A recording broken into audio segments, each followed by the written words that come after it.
મિત્રો, આજની બેઠક જુદા વાતાવરણમાં આપણે આરંભ કરીએ છીએ. ગુડી પડવાનો દિવસ છે અને અત્યારે રશિયા અને યુક્રેન વચ્ચે જે ખેલ ખેલાઈ રહ્યો છે અને એ પહેલા કોવિડને કારણે 2 વર્ષ સુધી જગત જે રીતે ગમરોળાયું એને કારણે આર્થિક પરિસ્થિતિ જે ઊભી થઈ, રાજકીય પરિસ્થિતિ ઊભી થઈ, બસ એની ભૂમિકા વચ્ચે આજનું વ્યાખ્યાનને લેવું કે આપણી સામે કેવા કેવા પડકારો આવીને ઊભા છે. વક્તાનો પરિચય આપવું અને વિષયની માંડણી કરું એ પહેલા ગુજરાતી સાહિત્યના એક સારા મજાના માણસ, કવિ અને લેખક ભભાઈ ભરતભાઈ પાઠક 27મી માર્ચે વિદાય થયા, તો તેનું સ્મરણ કરીએ. એ ત્રણેય ભાઈ બહેનો, ઇન્દુબેન, હસમુખભાઈ અને ભરતભાઈ, એ ત્રણેય ગુજરાતને ખૂબ ચાહ્યું છે ને ગુજરાતને ખૂબ આપ્યું છે. એ ભરતભાઈની ખોટ લાંબા ગાળા સુધી આપણને સહેલ્યા કરશે. આજના વક્તા સુદર્શનભાઈ છે. સુદર્શનભાઈ આપણે માટે અજાણ્યું નામ નથી. આપણી વચ્ચે પણ હજરા હજુર પણ થયા છે અને વખતો વખત આપણે એમને સાંભળતા પણ આવ્યા છે. પણ તેમ છતાં એટલું કહીશ કે એમણે ઇકોનોમિક્સમાં પીએચડી કર્યું અને ગાંધીયન ઇકોનોમિક્સ તરીકે એ સુવિખ્યાત છે. લખે છે ખૂબ, વાંચે છે ખૂબ, ચિંતન પણ ખૂબ કરે અને આપણા સાથે વાર્તાલાપ પણ એવા જ મજાના આ બધા વિષયો સાથે કરે. સુરતમાં આવી સેન્ટર ફોર સોશિયલ સ્ટડીઝના એ ભૂતપૂર્વ ડિરેક્ટર પણ છે. Gujarat institute of development research અમદાવાદના પણ એક વખત એ ડિરેક્ટર હતા અને આજકાલ એ ધરમપુરમાં રહીને arch action research in community health and development નામની જે સંસ્થા છે એના એ વડા તરીકે એ કાર્યરત છે. ગુજરાત વિદ્યાપીઠના એ વાઇસ ચાન્સેલર રહ્યા છે અને ત્યારથી ગુજરાતી સાહિત્ય અકાદમી સાથે અને આ બધા કામો સાથે એક નાતો બંધાયેલો રહ્યો છે. સુદર્શનભાઈ જેમ કહ્યું તેમ ગાંધીયન ઇકોનોમિક્સ તો છે, અર્થશાસ્ત્રી, ગાંધીના વિચારોને આધારિત એવા અર્થશાસ્ત્રી તો છે અને એક એવા આપણા પૂર્વસૂરી જોસેફ અંકલ ડોક્ટર જેસી કુમારપ્પા વિશે વાત કરવાના છે અને એ જેસી કુમારપ્પાની વાત સમજવા જેવી છે. સુદર્શનભાઈ ઘણું બધું કહેશે આપણને, પણ આટલું મને કહેવાનું મન થાય કે એ માણસ 1929માં ગાંધીને મળે છે અને ગાંધીને મળવા જાય છે ત્યારે એ તો સૂટેડ બૂટેડ છે અને સાબરમતી આશ્રમમાં ગાંધી એક ઝાડ નીચે બેસીને જે ચરખો ચલાવે છે અને એને સમજાતું નથી, પણ સમજાય છે કે આ તો આ ગાંધી જ છે. અને એ બંને વચ્ચેનો જે તંતુ જે એવો બંધાયો હતો, એમણે ગુજરાત વિદ્યાપીઠ સાથે એમને બાંધી દીધા. કાકા સાહેબ કાલેકર તો પહેલી ધડાકે એમને જોઈને તો કે આ માણસ શું અહીંયા કરશે, એને તો આ સૂટેડ બૂટેડ વાળો માણસ વિદ્યાપીઠમાં ન ચાલે. પણ ન ચાલે એવું જ નહીં, એ એની સાથે રહ્યા, ખૂબ વિદ્યાપીઠ સાથે રહ્યા, ગાંધીના વિચાર આંદોલનમાં રહ્યા, સ્વાતંત્ર્ય સંગ્રામમાં પૂરેવચ રહ્યા. એમણે ખેડા જિલ્લાના સત્યાગ્રહ પછી અને એના પહેલાના જે પ્રશ્નો હતા એના વિશેનો જે રિપોર્ટ તૈયાર કર્યો અને બિહારની અંદર જે કામ થયું, ખાસ કરીને ત્યાંના જે મુશ્કેલીના દિવસો હતા દુષ્કાળને કારણે, જે પૂર આવ્યા એને કારણે, એમાં રાજેન્દ્ર બાબુની સાથે રહીને એમણે જે તન મનથી કામ કર્યું, એનો રાજન બાબુ સાથેનો એ નાતો ને કામ, આ માણસ પાછા ગાંધીના એવા ભક્ત હતા. એમની ઝૂંપડીમાં એક વખત વિનોબા જઈ ચડે છે ભૂદાન યજ્ઞ વખતે, તો એમને ફોટો બતાવે છે ગાંધીનો, અને એની બાજુમાં બીજો ફોટો બતાવે છે કે આ મારા માલિકનો ફોટો છે અને આ મારા માલિકનો ફોટો છે. એ માલિકના માલિક જે હતા તે ખેડૂત, અને જે માલિક હતા એ ગાંધીની છબી હતી. આવી આ વ્યક્તિ 30મી જાન્યુઆરી 1961ના દિવસે ગાંધીની શહીદીના દિવસે જ આપણી વચ્ચેથી ખેંચાયા. તો હું સુદર્શનભાઈને વિનંતી કરું કે આવી આ વિભૂતિ વિશે એમનું અર્થશાસ્ત્ર આજના વાતાવરણમાં આપણને ક્યાં જઈને મૂકે છે એની વાત લઈને તમે આવો એવી વિનંતી કરું. સુદર્શનભાઈ. વિપુલભાઈ, ખૂબ ખૂબ આભાર. ખૂબ સરસ. ગુજરાતી સાહિત્ય અકાદમી ના મંચ ઉપર મારે આવવાનું થાય છે એનો એક વિશેષ આનંદ છે. આપણે કંઈક જુદા પડીએ છીએ. માનવતા વિશેનો આપણો વિચાર છે, માનવતા કઈ દિશામાં જઈ રહી છે, આપણે ક્યાં જવું જોઈએ. આપણે નિકટ ભૂતકાળની અંદર આપણને દોરનારા, માર્ગદર્શન આપનારા લોકો સાથે આપણે માનસિક વૈચારિક ગંભીર નાતો છે, અને એ રીતે આપણે ગાંધીને નજીક માનીએ છીએ. અને એ સંદર્ભે જ આપણે ઘણી બધી આપણા વાર્તાલાપો ગોઠવાય છે. અને એ શૃંખલાની અંદર હું આ વસ્તુ તમારી સાથે મૂકીશ. એક નાનકડો સુધારો એ કરી લઉં કે આર્ચની જે માળખાકીય જે અમારી વ્યવસ્થા છે એમાં કોઈ વડા છે જ નહીં. એટલે અમે બધા ટ્રસ્ટીઓ તરીકે થોડાક લોકો છીએ અને એક બહુ જ અનૌપચારિક વ્યવસ્થામાં કામ કરીએ છીએ. એની સાથે હું અત્યારે સર્વોદય પરિવાર ટ્રસ્ટ પિંડવળ, એમાં પણ હું ટ્રસ્ટી છું જ, અને કામ વધારે તો કાર્યકર તરીકે કામ કરું છું. અને કેડીની શાળા છે બાજુમાં અમારે કેમ્પસમાં જ, ત્યાં પણ હું જઉં છું ને બાળકીઓને નઈ તાલીમ સમકક્ષ એના જેવું નજીક આવતું એવી એક શિક્ષણ વ્યવસ્થા ત્યાં છે, એમાં પણ હું રસ લઉં છું. આ એ ચોખવટ એટલા માટે કે યોગાનું યોગ એવું થયું છે કે ગઈકાલે રાત્રે ને આજે સવારે હું અહીંયા આવ્યો ખડકીથી, જે સર્વોદય પરિવાર ટ્રસ્ટનું કેન્દ્ર છે એક, અને જ્યાં સુજાતાબેન સરસ મજાનું કામ કરે છે, એના કાર્યકરો, જે લોકો જલ જંગલ જમીન ને ગ્રામ વિકાસનું કામ કરે છે, એમની સાથે 2 દિવસમાં હું પ્રેક્ટિસ કરી આવ્યો છું કુમારપ્પા વિશે. એટલે એ હું પછી શેર તમારી સાથે કરીશ કે આજે શું થયું. એનાથી શરૂઆત નથી કરતો, પણ કરવા જેવી છે, મારે લાલચ ઘણી છે, પણ હું એવું નહીં કરું. કારણ કે જે ભૂમિકા વિપુલભાઈએ બાંધી છે એની જકડ અને પકડ એટલી છે કે એનાથી એ નાગચૂડ છે. એનાથી છૂટવું હોય તો આપણને ખરેખર સમય પણ લાગશે, પણ આપણે ડ્રજરી કરવાની છે. આ શબ્દ હું કુમારપ્પાથી લઉં છું. એ ડ્રજરીને કાઢી નથી નાખતા, એ સમજે છે કે ડ્રજરી છે, પણ એ કહે છે કે અંગ્રેજીમાં એક કહેવત છે 1% પરસ્પિરેશન એન્ડ 1% ઇન્સ્પિરેશન અને 99% પરસ્પિરેશન. એ 1% માટે કરેલું છે, ડ્રજરી નથી, પણ એના વગર તમે કરી પણ નહીં શકો. અને એની જિંદગી એવી છે, એ જે જિંદગી જીવ્યા એ 1% ઇન્સ્પિરેશન 99% પરસ્પિરેશન સાથે એને આખું જીવન જીવ્યું છે. ભાઈએ કીધું કે એ કેવા હતા જ્યારે આવ્યા અને પછી કેવા થયા, એની એક છબી મેં કાઢી રાખેલી.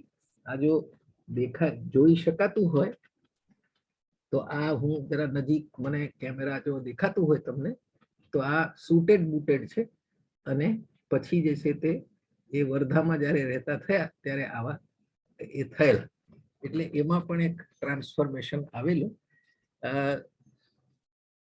એમનું આ મૂળ જે કામ છે, એમના વિચાર જે રજૂ થયેલા છે, આ એકદમ જેને કહેવાય કે પ્રાથમિક પરિચય હું કરાવી શકીશ. કારણ કે બહુ જ ઊંડાણમાં જઈને કુમારપ્પાજીને સમજવા પડે એમ છે, એમના દર્શનને. એમને જે લખ્યું છે એની સરળતાથી ભોળવાઈ જવા જેવું નથી. અને આપણને એમ લાગે કે આ માણસ આટલી બધી વાતો લોકોને ખબર છે, આ બધું શું કરવા કર્યા કરે છે, કે પ્રકૃતિ આમ છે, પ્રકૃતિમાં પંખીડાઓ આમ કરે છે, જાનવર આમ કરે છે, આ આમ કરે છે. આવું બધું આપણને લાગે આપણને કોણ શું સમજાવે છે, જાણે આપણે બિલકુલ મૂર્ખ હોઈએ એવી વાતો કરે છે. પણ એમાંથી ધીરે ધીરે ધીરે ધીરે આપણને ઊંડાણમાં લઈ જાય છે. એમના બે મુખ્ય વિચારોના જે સંગ્રહ થયા એમને પોતે જ કર્યા પુસ્તક સ્વરૂપે. એક વાય વિલેજ મુવમેન્ટ કરીને 39માં એમણે બહાર પાડ્યું, અને પછી ઇકોનોમી ઓફ પરમનન્સ 45માં બહાર પાડ્યું, અને પછી એમણે એક ત્રીજી એક ચોપડી, એક ત્રીજું પુસ્તક કરેલું, કે Gandhian economic thought. Gandhian economics શબ્દ એમણે આપેલો છે, અને પાછળથી એ થયેલું છે. બધા એને ગાંધીયન ઇકોનોમિક્સ કહેતા થયા, કારણ કે કુમારપ્પાને પણ કોઈ ઇકોનોમિસ્ટ માનવા તૈયાર નહોતા, અને ગાંધીને તો માનવા તૈયાર જ નહોતા. કુમારપ્પાની તો તૈયારી પણ હતી. હવે આપણે પેલા એ સમજી લઈએ કે કુમારપ્પાના ગાંધીયન થોટ અને બીજા મેઇન સ્ટ્રીમ ઇકોનોમિક થોટમાં જે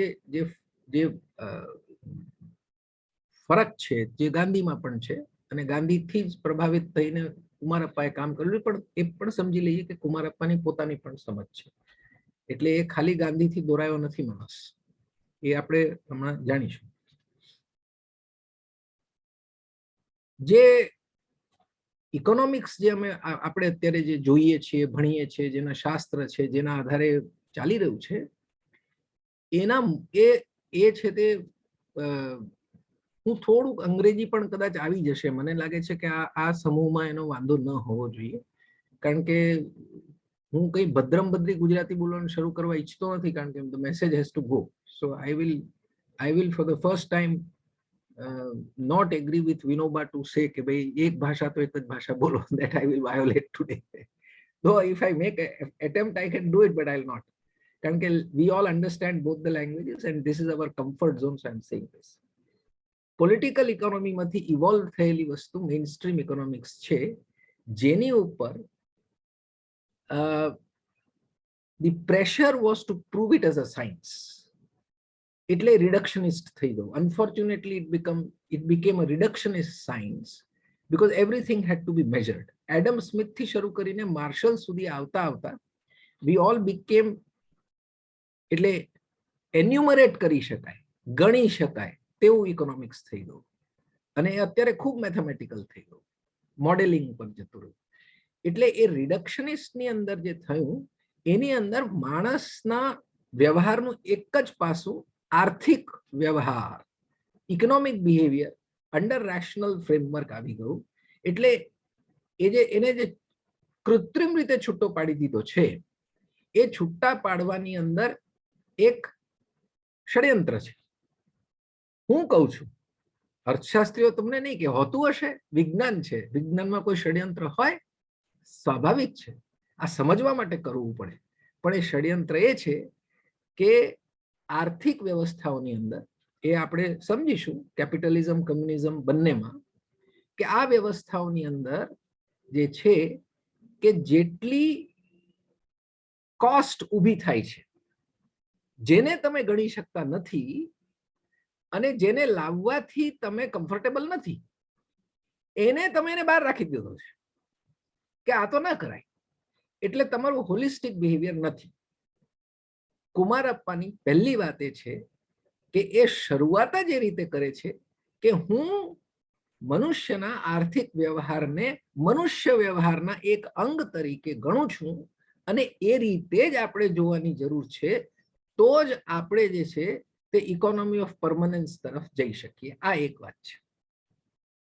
બીજી વાત આપણે પણ સમજી લઈએ કે કોઈ કારણસર, એટલે એ બધાના વ્યક્તિગત યાત્રાનો સવાલ છે.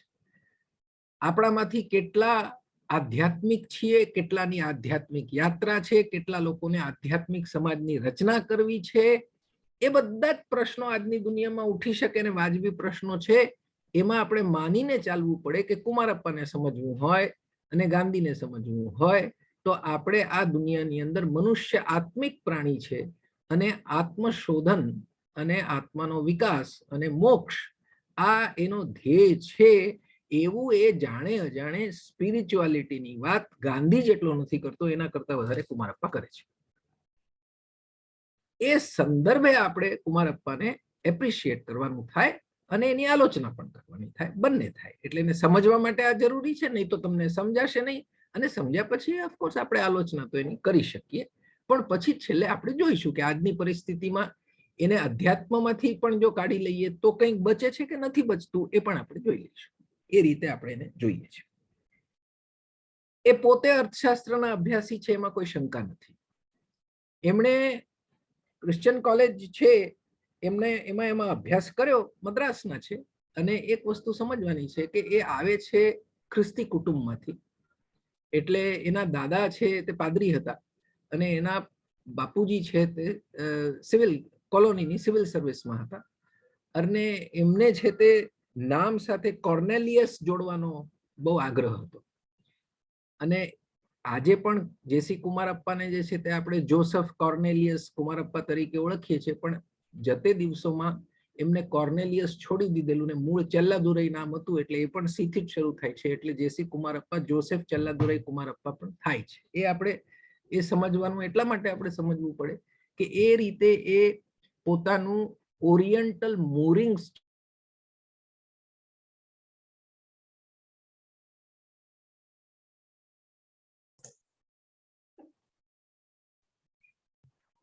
આ હોસ્ટ અચાનક મને મ્યુટ કરી દીધો એટલે હું જરા અટક્યો તો. હવે થઈ ગયું, સંભળાય છે ને? સંભળાય છે. હાજી. હવે આ એટલા માટે જરૂરી છે એ સમજવાનું કે એનું જે પોઈન્ટ ઓફ ડિપાર્ચર છે એની પહેલાની એની ટ્રેનિંગ, એ ક્લર્ગીમેનનો પોતરો છે, સિવિલ સર્વિસમાં એનો ફાધર છે, એનો એ દીકરો છે, પોતે ક્રિશ્ચિયન કોલેજમાં ગ્રેજ્યુએટ થાય છે અને હિસ્ટ્રીમાં ગ્રેજ્યુએશન કરે છે, અને એને એ કોલેજની અંદર એને જે શીખવા મળે છે તે શું છે? તો એ છે કે ક્રિશ્ચિયન કોલેજની અંદર it was drilled, વાંચું છું, it was drilled to believe in the trusteeship of the British government, their well-meaning bureaucracy and their God-set mission. આ તમે સમજો, આ બહુ જરૂરી છે. તમને ખ્યાલ હોય તો ગાંધીજીની દક્ષિણ આફ્રિકાની જે આખી લડત છે એની અંદર એ હિન્દુસ્તાનને સ્વરાજની વાત કરતા જ નથી. એ બધી વાત છે તે આ માય બાપ સરકાર એટલી જસ્ટ, ન્યાયી અને કોન્સ્ટિટ્યુશનલ છે અને એની બ્યુરોક્રેસી એટલી સરસ ને વેલફેર ઓરિએન્ટેડ છે, એ માત્ર કાળા ધોળાનો જે ભેદ કરી રહી છે એ અમને સમાન અધિકાર આપી દે, એ મારી લડાઈ છે એવું એ વાત મૂકે છે, અને એ પણ માને છે. હવે ગોડ સેટ મિશન છે કે નહીં એ ગાંધી માને છે કે નહીં એ જુદો સવાલ છે, પણ આ વાત પાકે પાયે કે British government is trusteeship government and its bureaucracy is well meaning. આ જે બે વાત છે, હવે આમાંથી કુમારપ્પા ડિપાર્ટ થાય છે, અને એ ડિપાર્ટ થવા માટે એને વાર લાગે છે, કારણ કે ગ્રેજ્યુએશન થયા પછી એ ઇંગ્લેન્ડ જાય છે. ઇંગ્લેન્ડ જઈને એ FSSA નો કોર્સ કરે છે અને ચાર્ટર્ડ એકાઉન્ટન્ટ થઈને પ્રેક્ટિસ કરે છે. પછી પાછા હિન્દુસ્તાન આવે છે, કામ કરે છે, ને એના ત્રણેય મોટા ભાઈઓ જે છે તે પીએચડી થઈ ગયા છે, એટલે એની પર પ્રેશર આવે છે. એની 8 બહેનો છે, મોટું કુટુંબ છે, એની 8 બહેનો છે, 4 ભાઈઓ છે, લોકો 12 જણા છે લગભગ કુટુંબમાં. અને મોટો ભાઈ એને ન્યુયોર્ક બોલાવે છે, અને ન્યુયોર્ક ફરવા જાય છે, અને ત્યાં રહીને પછી એને રસ પડે છે, તો પછી એ ત્યાં બીએસ કરે છે, એમએ કરે છે, અને પછી થીસીસ લખે છે. અને સેલિગમેન છે એનો પ્રોફેસર છે, ડેવનપોર્ટ એનો પ્રોફેસર છે, લકી માણસ છે. અને સેલિગમેન પાસે બીજું કોણ ભણેલું છે? 15 વર્ષ પહેલા આંબેડકર આવીને ભણી ગયો છે. એટલે અને સેલિગમેન ની બીજી શું ઓળખાણ છે? So it is apart those who understand economics. I tell you that Seligman was he was criticizing Pigou. The Pigouvian tax is very well known in the industrialized society, but he ignored. He said that Pigou ne barabar samajh nath padti, but that's not our question here. Important is that Ambedkar studied with Seligman, and Seligman was instrumental as policy analyst and supporter for developing the New Deal policy after depression. Kumarappa's time matches with this. He is there in 1928 when he writes his thesis. Now, it is this background we have to understand that Kumarappa is a public finance economist, studies that and comes back. આ વાંચીને પાછો આવ્યો છે. અને એનો જે doctor પછી young ઇન્ડિયામાં એની થીસીસ છપાય છે, અને એનું ટાઇટલ જે છે એ ટાઇટલ બહુ ઇન્ટરેસ્ટિંગ છે. અને એ ટાઇટલમાં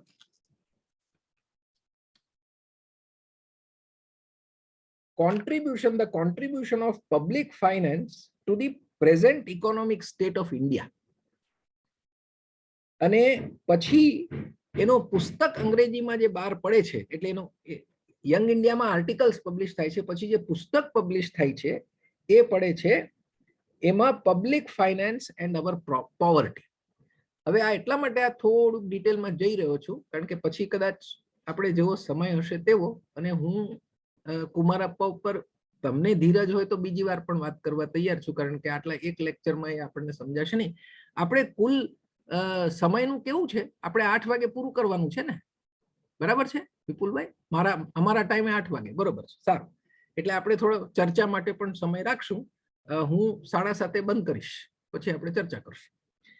પણ આ હું એટલા માટે કહી રહ્યો છું કે એની પહેલા અનબ્રિટિશ રૂલ ઇન ઇન્ડિયા એ દાદાભાઈ નવરોજી લખી ચૂક્યો છે, પબ્લિક ફાઇનાન્સ પર જ લખી ચૂક્યો છે. આરસી દત્તે ઇકોનોમિક હિસ્ટ્રી ઓફ ઇન્ડિયા લખ્યું છે. અને ફરી એકવાર, અને આ બેમાંથી અમેરિકા કોઈ નથી ગયા. અમેરિકા જઈને અંબેડકર ભણી આવ્યો છે ઇકોનોમિક્સ, તે બીજું લઈને આવે છે, એની થીસીસની આપણે વાત નહીં કરીએ. પણ કુમારપ્પા આવીને જે છે એ પબ્લિક ફાઇનાન્સ દ્વારા આપણે કઈ રીતે લૂંટાયા એની ફર્સ્ટ હેન્ડ ઇન્ફોર્મેશન લઈ આવે છે. ને સેલિગમેન એને કહે છે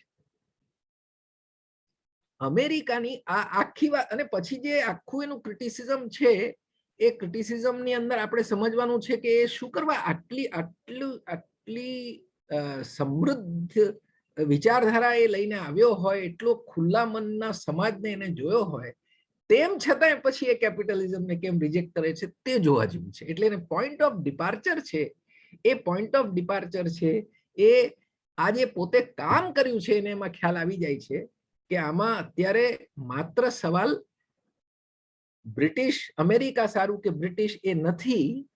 પ્રશ્ન એ છે કે વેસ્ટની જે સમજ છે, અર્થતંત્રની સમજ છે, આર્થિક વ્યવહારોની સમજ જે એ સમાજે કાઢી છે, એના કરતા આપણે જુદું વિચારવું પડે. કારણ કે આ જે સમજ છે એ શોષણયુક્ત અને અસમાન વિષમતા વાળું સમાજ જ ઊભું કરે, બીજું કઈ થાય જ નહીં. એ સમજાવે છે આપણને. તે કુમારપ્પાનું અર્થશાસ્ત્ર છે. તેથી એનું પહેલું પુસ્તક વાય વિલેજ મુવમેન્ટ છે. એટલે ગાંધી સાથે અંધભક્ત નથી. એ ગાંધીનો માલિક ખરો. અને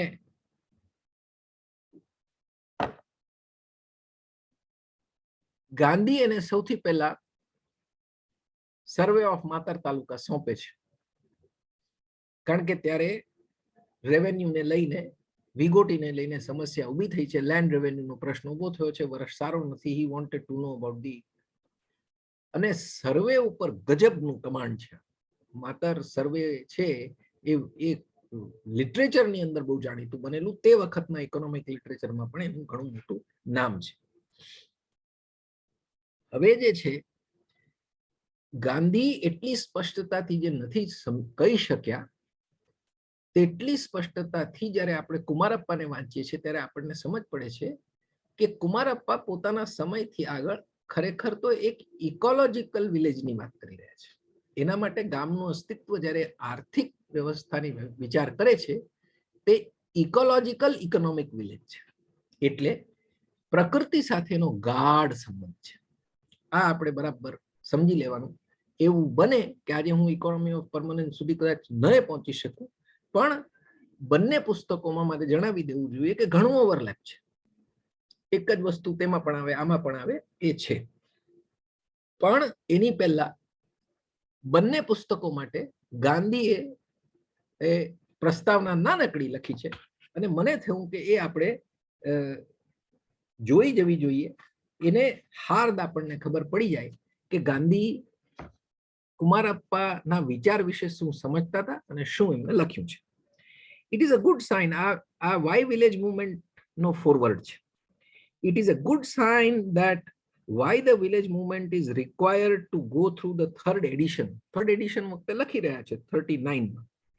It supplies a felt want. Professor J.C. Kumarappa answers almost all the doubts that have been expressed about the necessity and feasibility of the movement. No lover of villages can afford to be without the booklet. No doubter can fail to have his doubts dispelled. It is of no use to those who have made up their minds that the only movement worth the name is to destroy the villages and dot India with a number of big cities where highly centralized industries will be carried out and everyone will have plenty to spare. Fortunately, as yet, there are not many who belong to that school of destruction. આ બંને 30s માં લખી રહ્યા છે સમજવાનું થાય. એટલે આજે આપણે આ વાક્યને સાચું નહીં ઠરાવી શકીએ. Now there are many believers who belong to the school of destruction. Most એવું કહી શકાય. I wonder if the village movement has come just in time to prevent the spread of the movement of despair. This booklet is an attempt to answer the question. Economy of permanence માં ગાંધી લખે છે, જે 45 માં લખે છે. Like his brochure on the practice and percepts of Jesus, Dr. Kumarappa's The Economy of Permanence is a jail production. It is not as easy to understand as the first. It needs careful reading twice or thrice if it is to be fully appreciated. When I took up the manuscript, I was curious to know what it could contain.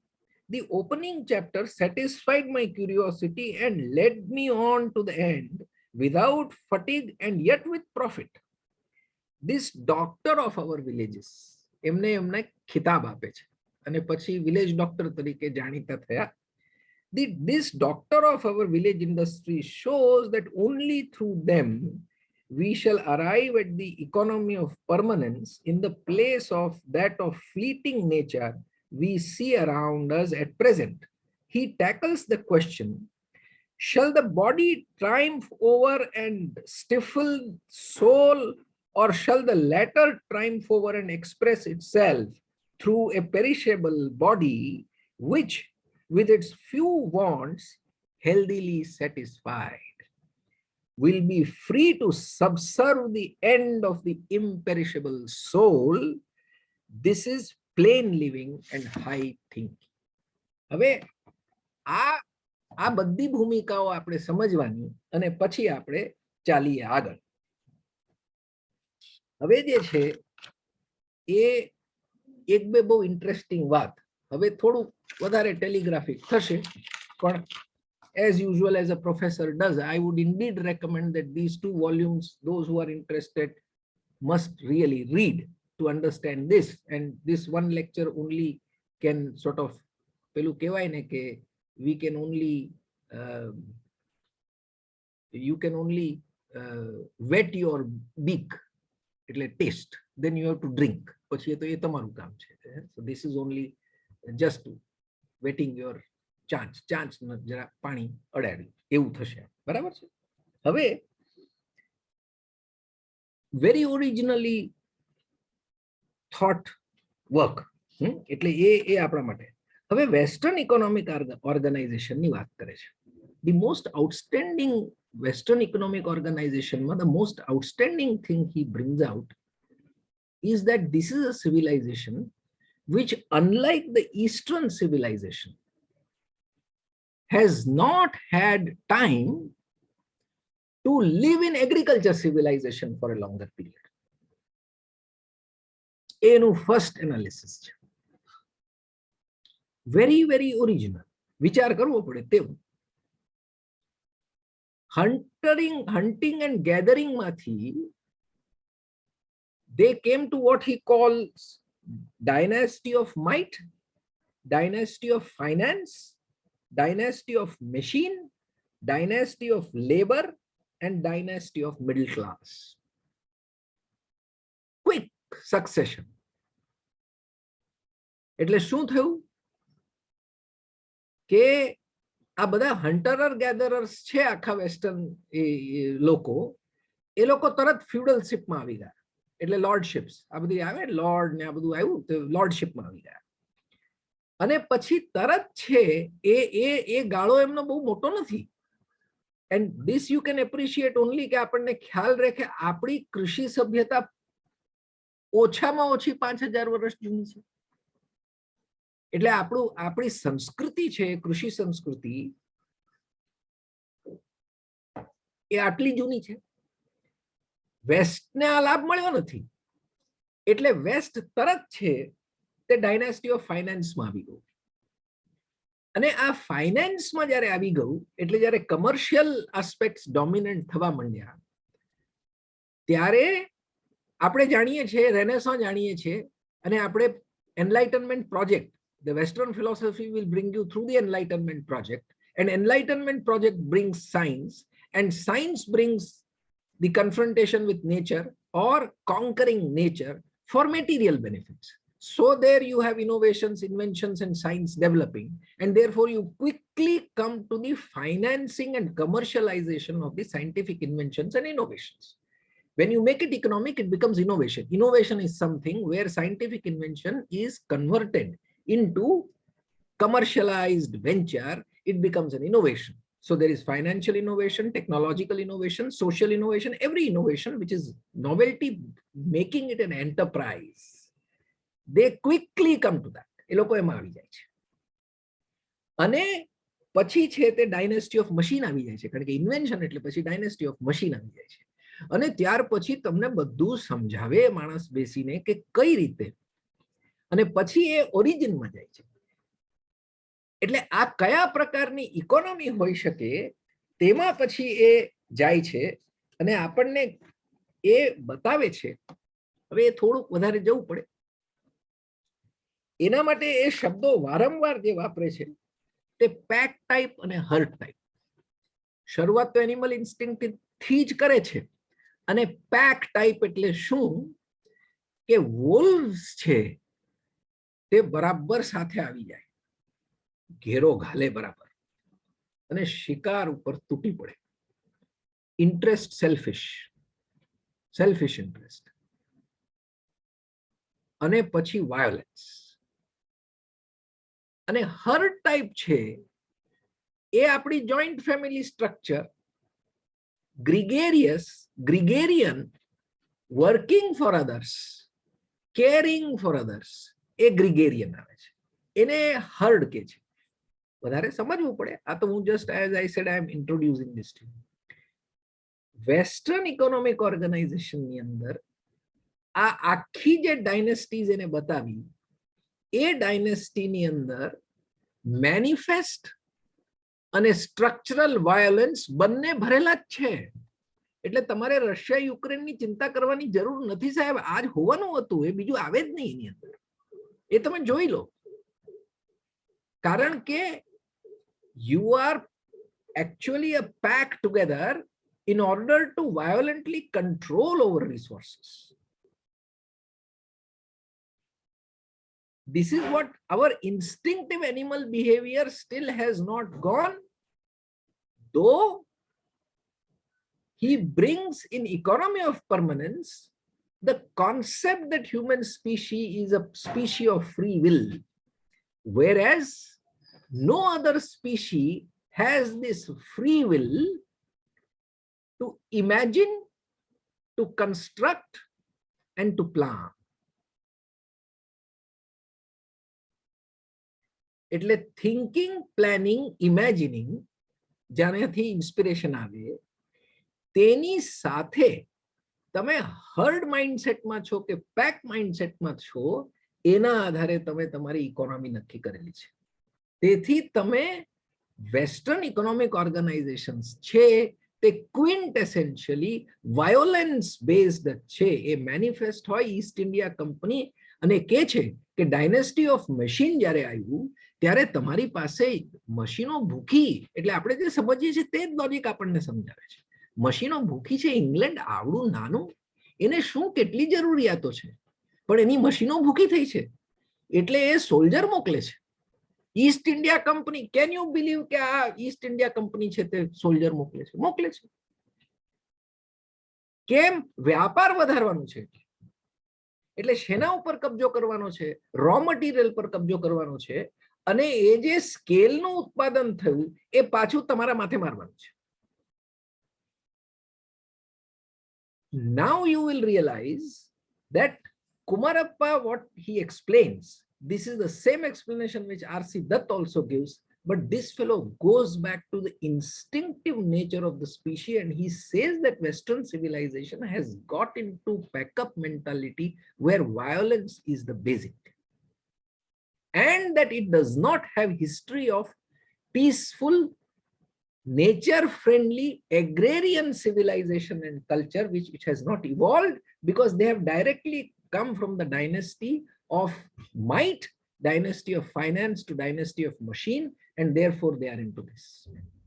And therefore he says that the Eastern civilization has this, Eastern civilization માં India, China, Japan એ બધાને include કરીને કે છે કે આ લોકોની traditions એટલા માટે છે, therefore we don't have to get into the imitation economy. એ ત્યારે આપણને વોર્ન કરે છે કે imitation, and therefore the village movement. એટલે વિલેજ મુવમેન્ટ ની એનો બેકગ્રાઉન્ડ જે છે તે આટલા દૂરથી આવે છે. હવે એ એમ કે છે કે બહુ ખરાબ, બધું ખરાબ છે એવું નથી. મેં તમને કહેલું કે એ ભણે એટલે ઓપન માઇન્ડેડ, ઇન્ટેલેક્ટ છે, ઇન્ટેલેક્ચ્યુઅલ છે, એટલે એ કઈ એડમિટ નથી કરતો એ નથી. થોડુંક વાંચીશ, થોડો સમય જશે, પણ ક્રિસ્પ બીજ રૂપે તમને સમજ પડી જશે કે એના સેન્ટ્રલ આર્ગ્યુમેન્ટ શું છે. While pack type organizations have their evils, જેના વિશે મેં વાત કરી, they have also some strong points. And you all may have gone through this because as diaspora you have lived, you have seen, you have worked in those systems. એ તમે appreciate કરજો અને પછી કુમારપ્પાને યાદ કરજો કે કુમારપ્પા કેમ આ બધું કરવા છતાંય કુમારપ્પા કેમ આ નિગેટ કરે છે, એ પણ આવશે. They have some strong points. We may include the first 3 dynasties of might, finance, and machine under capitalism. Bouch clear. Under capitalism, the profit motive is given free play, and individuals are allowed to exploit every situation to their gain, even at the cost of injuring the society. The advantage of this system is that every individual gets an opportunity to exercise. Please remember, liberal thesis ni andar સૌથી important વસ્તુ શું છે? Equality of opportunity. And we are celebrating it. અને celebrate કરવા જેવું પણ છે. પણ પછી શું એ સાંભળવા જેવું છે. The advantage of this system is that every individual gets an opportunity to exercise his talents and energy as he likes. In trying to check this, the communists have gone to the other extreme by doing away altogether with the profit motive. under their system, a small idealistic group, which actually it begins with, then actually it becomes all are equal and some are more equal than others. આપણે બધા animal farm જોયું હશે. A small idealistic group plans the work for the nation. Individual talent and initiatives are entirely suppressed. While the individualistic outlook of capitalism is bad, it is also a mistake to suppress man to the extent of making him to an automation incapable of thinking for himself. Both extremes have to be avoided. In one, the individualistic outlook appears in an exaggerated form. In the other, the personality of the individual is utterly crushed. While the first is based on uncontrolled selfish greed, the other is based on class hatred. क्या clarity है? કિશોરલાલ મશરૂવાળા પણ લખે છે. Gandhi marks capitalism અને આ કમ્યુનિઝમ પર સરસ લખ્યું છે. પણ look at this economist who is so clear in his thought. We contend that both under capitalism and communism, human values are not fully taken into account. Same. Reductionist economics, because બંને reductionist છે, communism પણ અને capitalism. Every individual has a personality which, when properly developed, has its own contribution in making of society. We have no right to look upon the common run of the human beings as either gun fodder as under the capitalism or a cogwheel in a machine as under communism.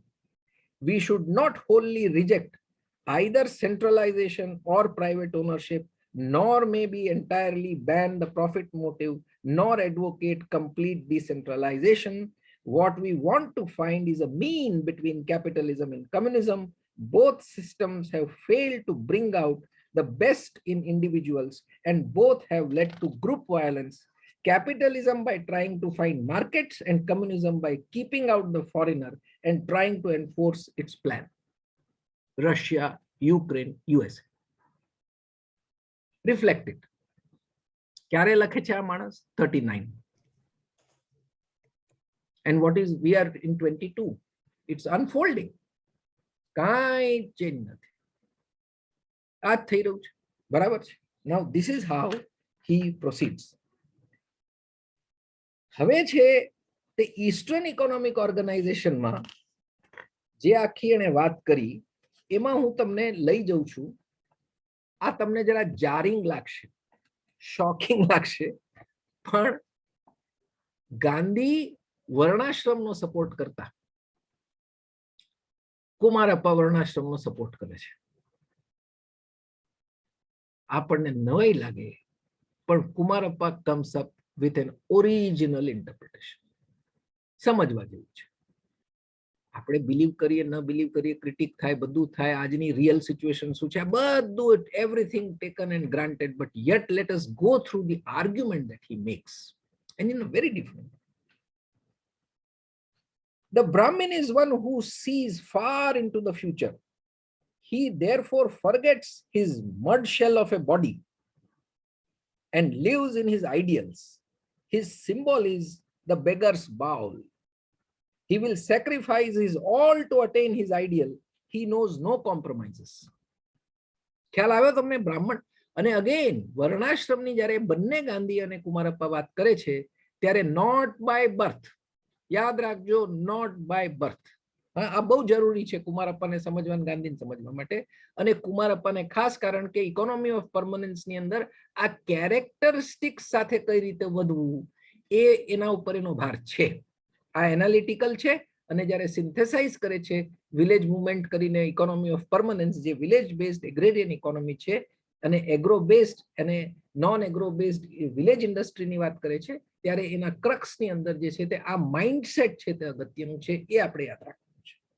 On the other hand, the Kshatriya, though he also sees far enough to count his body as nothing, yet he will not go further than the society in which he lives. He will be prepared to compromise to the extent where it will help the society. His symbol is the flag. એટલે પેલાનો symbol begging bowl છે, બ્રાહ્મણનો આનો flag છે for the society. The third type is circumscribed by his skin. He cannot see any further. His ideals are limited to his escaping the jail and making the best of life. He is self-centered and his symbol is balance. This is Vaishya. Then we see the Shudra with not even the venturesomeness and imagination of the Vaishya. He prefers a well laid out life. હવે આટલું કયા પછી હવે આપણે તો જેને શૂદ્ર કહીએ છીએ તે તો કેવું આપણે કરીએ છીએ વ્યવહારને બધી વાત ભૂલી જાઓ, પણ આ નવું ઇન્ટરપ્રિટેશન સમજો. અને હવે એ બ્રાહ્મણ ક્ષત્રિય અને કોને કોને કે છે એ આપણે સાંભળીએ. whom does he call Brahman and whom does he call this thing? એ હું તમને જો તરત મળશે તો હું કહું, પણ નહીં તો તમને કહી દઉં કે એવું કે છે કે લોકમાન્ય તિલક છે એ ક્ષત્રિય છે અને ગાંધી છે તે બ્રાહ્મણ છે અને સરકારી અધિકારીઓ જે છે એ બધા શૂદ્ર છે. આ તમને ક્વિકલી કહી દઉં છું. I am not going into reading કારણ કે ટાઈમ આટલો છે નહીં, but please understand this. Why is he saying this? Anybody who is looking after, who does not want to think anything else but is self-centered and wants a well laid out life, doesn't want to think, doesn't want to protect, he needs a well laid out life. મારો પગાર મારું pension. કુમારપ્પા ત્યારે કહે છે કે આ લોકો શુદ્ર છે. અને જે ઉત્પાદનની પ્રક્રિયામાં લાગેલા છે, ખેડૂતો છે, વેપારીઓ છે, તે બધા ઉત્પાદનની પ્રક્રિયામાં લાગેલા છે, તે લોકો આપણા જીવતર માટે કામ કરે છે, તે લોકો વૈશ્ય છે. અને દેશની રક્ષા સ્વરાજ માટેનું જે કામ કરી રહ્યા છે તેથી લોકમાન્ય જે છે એ ક્ષત્રિય થાય છે. અને ગાંધી છે એ તો બેગિંગ બાઉલ સાથે પોતાના જિંદગીને મોક્ષ પ્રાપ્તિ માટે લઈ જાય છે ને એને લોકોને આદર્શ ગણાવે છે, તેથી જે છે તે બ્રાહ્મણ છે. આમાં આપણે એગ્રી થઈએ ન થઈએ એ સવાલ નથી, પણ આ એની વાત છે. પછી જે છે એને પોતાના કોન્સેપ્ટ્સ છે જુદા જુદા. he has talked about caste system as I said. Then what is the kind of solution that he offers? અને એ એવું કહી રહ્યો છે કે આ આખું કોન્સ્ટિટ્યુશન છે તે હિંસાનું કોન્સ્ટિટ્યુશન છે, જે મેં તમને સમજાવ્યું. અને એનો જે ઉપાય છે એમાં પછી એ ઇકોનોમી ઓફ પરમનન્સમાં વર્ક એન્ડ વેજીસની પણ વાત કરે છે કે કોને કયા પ્રકારના વેજીસ લેવા વગેરે. પણ વિલેજ ઇકોનોમીની જે વાત કરી રહ્યો છે એ વિલેજ ઇકોનોમીની અંદર એના પોઈન્ટ્સ જે આવે છે તે જે છે તે પહેલું છે તે રોજગારનો ઇસ્યુ છે. અને એ રોજગારના ઇસ્યુની અંદર બે વસ્તુ ઊભી કરે છે. એક, capitalism અને communismમાં human being is not considered, hand and mouth is recognized. તમે વિચાર કરજો, વેરી ઓરિજિનલ. મનુષ્ય છે જ નહીં, હાથ છે અને માઉથ છે. માણસની ઓળખ જ નથી બંનેમાં. એટલે કે છે કે મારા માટે એમ્પ્લોયમેન્ટ એટલે મનુષ્યનું એમ્પ્લોયમેન્ટની વાત છે. એટલે જે આપણે કહીએ ડિગ્નિફાઈડ, સ્વમાન ભર્યું એ કામ દરેક વ્યક્તિ પાસે હોય તે. અને એ સંભાવના ડાયનેસ્ટી ઓફ મશીનરીમાં નહીં થાય. અને હવે તો ઇન્ક્રીઝિંગલી નહીં થાય. આ તો ઇન્ડસ્ટ્રીયલ સોસાયટી સાથે કામ કરતા હતા, આપણે પોસ્ટ ઇન્ડસ્ટ્રીયલ સોસાયટીમાં જતા રહ્યા છીએ. અને પોસ્ટ ઇન્ડસ્ટ્રીયલ સોસાયટીમાં આર્ટિફિશિયલ ઇન્ટેલિજન્સ આવી ગયું છે. અને આર્ટિફિશિયલ ઇન્ટેલિજન્સની અંદર હવે ડાક્ટરો બેકાર થઈ જવાના છે, કારણ કે સર્જનનું તો કોઈ કામ જ નહીં મળે. ભારતીબેન, મોટા ભાગની સર્જરી તો આ લોકો કરી નાખશે, રોબો કરી નાખશે. પેલો ખાલી બેસીને બટન કંઈક દબાવશે ને એવા જ્ઞાની થોડાક જોઈશે જેને આ બધું આવડતું હોય તેવા. એટલે પછી માણસ કરશે શું? એ મોટો સવાલ છે અને એ ચેલેન્જ છે.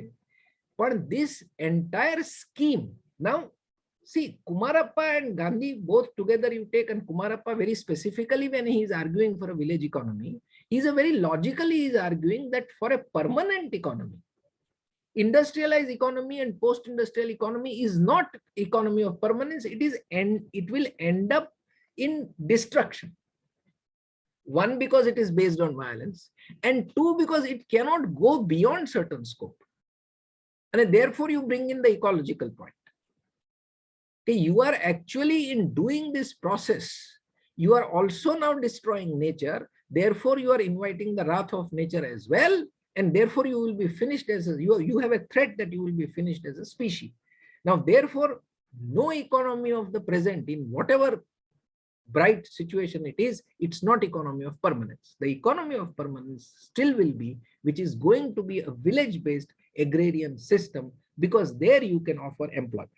So now in employment, why reduce money? Vinobhai કહ્યું કે રૂપિયા લફંગા હે, અને એ રૂપિયા લફંગા હે એને કીધું છે, એને તમારે જાણવું હોય તો તમારે કુમારપ્પાને વાંચવા પડે. એ એવું આપણને સમજાવે છે કે જ્યાં તમારે ખરેખર ગુડ્સ એક્સચેન્જ કરવાના છે, આજે પોષણ ક્ષણ ભાવની વાત કરે છે, એમાં ત્યારે એ વાત કરે છે કે મારા ખેડૂતો જે છે તે આમાં ભરાઈ પડ્યા છે, કે મારે જે છે તે હું બજાર માટે ઉત્પન્ન કરું, મારી પાસે પૈસા આવે, હું સમૃદ્ધ થઉં, પણ એ સમજતો નથી કે બજારમાં એ જીતી શકવાનો નથી. મૂળ શું કરવાની જરૂર છે? પ્રોડ્યુસર અને કન્ઝ્યુમર વચ્ચેનો જે ગેપ છે, દૂરી છે, ડિસ્ટન્સ છે, એને ઓછું કરી દેવાનું છે. મની એને દૂર કરે છે. જોજો મજાની વાત, મની એને દૂર કરે છે અને બાર્ટર એને નજીક લઈ આવે છે. વિલેજ ઇકોનોમીના મૂળિયા પૈસા માટે નકારતો નથી. Money as a medium of exchange is not being negated, but it's money cannot be finance, money cannot be capital. આ વસ્તુ જે છે તે આ લઈ આવે છે અને કહી રહ્યું છે કે હું કઈ જૂના જમાનાના બાર્ટર સિસ્ટમની વાત કરીને અટકવાની વાત નથી કરતો. હું એ કહી રહ્યો છું કે પ્રોડ્યુસર અને કન્ઝ્યુમર છે, જેટલા નજીક આવશે તેટલું આખું સિસ્ટમ ઓફ એક્સપ્લોઇટેશન અને યુઝ ઓફ મની ઓછું થઈ જશે. અને હવે તો તમે ચાલે આ ક્રિપ્ટોકરન્સીમાં. એટલે હવે ક્યાં જઈશું? એટલે we may become redundant. In another 10 years we may not be able to live because we will not have any. અમારે જો ક્રિપ્ટોકરન્સી ની મારા જેવાને જો સમજ નહીં પડે તો અમે તો ભૂખે મરી જઈશું. તે મારી પાસે શું ઉપાય રહેશે કે હું કોઈની પાસે જઈને કહી આવીશ કે ભાઈ મને તું ચોખા આપી દે, આ આપી દે, પણ તું મને બદલામાં શું આપીશ? ભાઈ મારે તો કઈ નથી, હું તો બોલ્યા સિવાય કઈ કર્યું જ નથી, મેં બોલીને પૈસા લીધા છે, મારે શું કરવાનું? આ પ્રશ્ન છે. એટલે આઈ am with a begging bowl એવું થાય. એટલે બાર્ટર સિસ્ટમની અંદર, વિલેજ ઇકોનોમીની અંદર મારો રોલ કંઈક સ્પેસિફાય હોય, હું પહેલેથી કોઈ ઉત્પાદનમાં હોઉં અને એ રીતે હું કામ કરું. એટલે મારી એમ્પ્લોયમેન્ટ, દરેક જણનો રોજગાર, દરેક જણનો ઉત્પાદક રોજગારની વાત છે એ આના સેન્ટરમાં આવે છે. પછી આવે છે એજ્યુકેશન ફોર લાઈફ. આ લખાઈ રહ્યું છે ત્યારે વર્ધા સંમેલન થઈ ચૂક્યું છે. એટલે એજ્યુકેશન ઓફ લાઈફની અંદર સીધી વાત બહુ ટૂંકમાં તમને કહી દઉં, નઈ તાલીમની જ વાત કરે છે, જુદી રીતે કરે છે, પણ મૂળ મુદ્દો તો નઈ તાલીમનો જ છે. Educating four life, preparing four life, અને એ લાઈફ જે તમારી ઇકોસિસ્ટમમાં લાઈફ છે. જ્ઞાનનો બાદ નથી. આ આખી વસ્તુમાં આપણે સમજી લેવાનું, કુમારપ્પામાં જ્ઞાનનો બાદ નથી. જ્ઞાન તો મેળવવાનું છે. અને પછી કે છે કે જ્યારે એ આગળ આવીને જ્યારે વાત કરે છે ત્યારે વેલ્યુઝની જ્યારે વાત કરે છે ત્યારે એ કહે છે કે તમારે દરેક કાર્ય, દરેક સોશિયલ, ફાઇનાન્શિયલ, આ બધાની અંદર તમારે વેલ્યુઝ જે લઈ આવવાની છે, એ વેલ્યુઝ છે, એ values when you are being a selfless person also along with selfish person, that you have to take care of others વાળી જે ભાવના છે, એ ભાવના મારી દેખભાલ હું કરું અને બીજાની પણ દેખભાલ કરું. કોઈક વખતે કદાચ મારી દેખભાલ ઓછી કરું અને ત્યાં એ લઈ આવે છે મધરને, તમને ખ્યાલ હોય તો એનો એક કોન્સેપ્ટ એવો છે કે હલવાઈ અને મામા શું ફેર છે? કુમારપ્પા આપણને સમજાવે કે હલવાઈ છે એ પોતાના નફા માટે બજાર માટે પેદા કરે છે, માં છે એ પોષણ માટે ખાવાનું બનાવે છે. મીઠાઈ તો બંને બનાવે છે, ખાવાનું તો બંને બનાવે છે, પણ એક પોષણ માટે બનાવે છે અને એક છે એ બજાર માટે બનાવે, વેચવા માટે બનાવે છે. એટલે આ તાત્વિક ભેદ, આ મૂલ્યનો ભેદ છે, એ મૂલ્ય દાખલ કરવા માંગે છે કે આપણે જો જેટલું, અને એમાંથી આવે છે વિકેન્દ્રીકરણ, અને એમાંથી આવે છે કે વિલેજ ઇકોનોમી, એગ્રેરિયન, અને પછી વિલેજ ઇન્ડસ્ટ્રી. આગળ આપણે વાંચી ગયા કે એ સ્કેલમાં પ્રોડક્શનનો વિરોધી નથી, પણ શેનું સ્કેલમાં ઉત્પાદન કરવું એ બધામાં એ પ્લાનિંગમાં જાય છે. અને કદાચ પ્લાનિંગમાં આપણે બધા જે છે તે સહમત થઈએ ખરા, ન થઈએ, પણ આ તો હું એની જર્ની સાથે તમને લઈ જઈ રહ્યો છું એટલે આવે છે. પછી જે છે એ ડેમોક્રેસી પર આવે છે. એટલે જે એગ્રીકલ્ચરની વાત કરે છે, એનિમલ હસબેન્ડરીની વાત કરે છે, પછી એ વિલેજ ઇન્ડસ્ટ્રીની વાત કરે છે, અને પછી ઇકોનોમી ઓફ પરમનન્સમાં દરેક મુદ્દા ઉપર એને લાંબુ લખ્યું છે કે વિલેજ ઇન્ડસ્ટ્રીમાં કઈ કઈ ઇન્ડસ્ટ્રી, તો એની અંદર કોટેજ ઇન્ડસ્ટ્રી આવે, વિલેજ ઇન્ડસ્ટ્રી આવે. કોટેજ ઇન્ડસ્ટ્રીમાં શું આવે કે સાબુન બની જાય, ગોળ બની, એટલે બધું પછી ડિસ્ક્રિપ્ટિવ છે. એ બધું આપણે જે ઓલ ઇન્ડિયા વિલેજ ઇન્ડસ્ટ્રીઝ એસોસિએશનના ગાંધીએ એને પ્રમુખ બનાવેલા, એની પછી બધી વાતો એની અંદર આવે, અને એનો પણ બરાબર જિક્ર કરે છે. એ હાર્દની અંદર જે કહી રહ્યો છે તે પછી એના માટેનું પોલિટિકલ ઓર્ગેનાઇઝેશનની છેલ્લે વાત કરે છે કે ડેમોક્રેસી. કઈ ડેમોક્રેસી? તો એમાં ક્લેરિટી, પુષ્કળ ક્લેરિટી, કે આ જે ડેમોક્રેસી છે એ ડેમોક્રેસી રિપ્રેઝેન્ટેટિવ ડેમોક્રેસી નથી. એ ડેમોક્રેસી પાર્ટિસિપેટરી ડેમોક્રેસી છે. એમાં પછી શિક્ષણમાં, આર્થિક વ્યવહારમાં, ડેમોક્રેસીમાં બધામાં બહેનો વિશે વિશેષ લખે છે, બહેનો વિશે લખેલું છે. એટલે હવે હું જો આને થોડું સમઅપ કરી લઉં 2 મિનિટમાં, તો કુમારપ્પાને જ્યારે આપણે સમજવા જઈએ છીએ ત્યારે આપણને એ ખ્યાલ આવે છે કે પ્રકૃતિ દત્ત, પેરાસાઇટિક, પ્રિડેટરી, ગ્રીગેરિયસ, અને આ બધી પ્રકૃતિની અંદર ઇકોનોમી છે. ત્યાંથી એ શરૂઆત કરે, અને પછી જે હ્યુમન ઇકોનોમિક્સ છે એને એ કહે છે કે એ હ્યુમન ઇકોનોમિક્સ પોતાના ઉચ્ચ આદર્શ પર ઇકોનોમી ઓફ સર્વિસીસ છે. ઇકોનોમી ઓફ સર્વિસ એટલે બીજા માટે જીવવું ને બીજા માટે કરવું, પણ એની પહેલા જે ઇકોનોમી એની આવે છે એ ઇકોનોમી ગ્રીગેરિયન પણ છે, જેની અંદર decentralised, nature based production system where you apply technology. જ્ઞાન, મેં તમને કહેલું કે જ્ઞાનની વાત કરે છે, એ જ્ઞાન શેના માટે છે? એ જ્ઞાન તમારે ઇન્ડસ્ટ્રીયલ અને એગ્રીકલ્ચર ઉત્પાદન કરવાનું છે તેના માટેનું જરૂરી જ્ઞાન.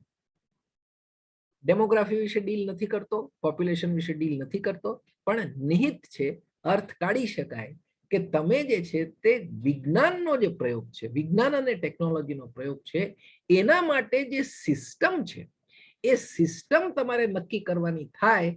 એ તમે જે અત્યારે તમે કહી દો છો કે આપણે લેઝે ફેર ની અંદર તમે મૂકી દો, એ લેઝે ફેર ની અંદર જે ખરેખર લેઝે ફેર નથી, જે ખરેખર પરફેક્ટ કોમ્પિટિશન નથી, જેની અંદર ખરેખર ઇન્ડિવિડ્યુઅલ લિબર્ટી નથી, કારણ કે એ આપણને ઘણા દાખલા આપીને સમજાવે છે કે એક બે જગ્યાએ ઇલસ્ટ્રેશન મૂકેલા છે કે આ જે ઓછા કપડા પહેરીને નીકળેલી બાઈ છે એનો એક ફોટો છે, અને જે ગરીબાઈની અંદર જેને પહેરવા માટેના કપડા નથી તેનો ફોટો સાથે છે, ને કે છે કે જુઓ આ ભેદ છે.